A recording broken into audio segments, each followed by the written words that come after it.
তো ভয় তো লাগে নাকি? হ্যাঁ ভয় লাগে, মানে আমি খোড়া মানুষ বুঝতে পারছি না।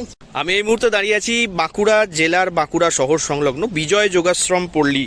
দাঁড়িয়ে দেখুন আমার সামনে রেল লাইন, আর এই অদূরেই যে রেল গেট রয়েছে তার নাম তালডাংরা গেট। এবং এইটা পুরোটাই কিন্তু, এই সামনেটা দেখতে পাচ্ছেন, এই পুরোটাই কিন্তু রেলের জায়গা। আর এই যে বড় গাছটি রয়েছে আমার সামনে, এইটা কিন্তু রেলের জায়গার উপরে এই গাছটি।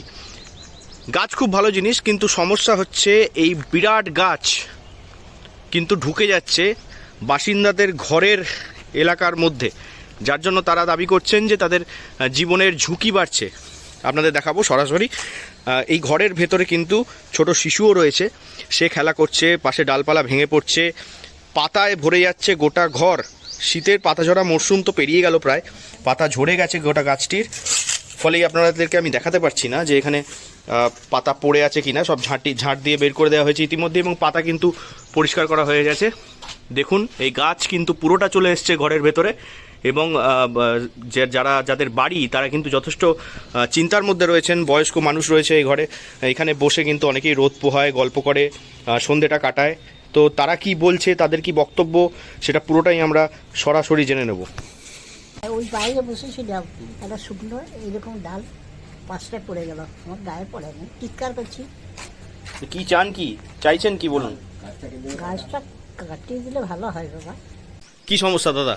হ্যাঁ, আমার এই বাড়ির ভেতরে ঢুকে গেছে রেলের গাছ। অনেকবার রিকোয়েস্ট করছি, গিয়ে বলেছি, চিঠি করেছি। কাকে চিঠি করেছেন? রেলের আধিকারিক দিকে। হ্যাঁ, 2-3 বার চিঠি করা হয়েছে, আদ্রাতেও করা হয়েছে।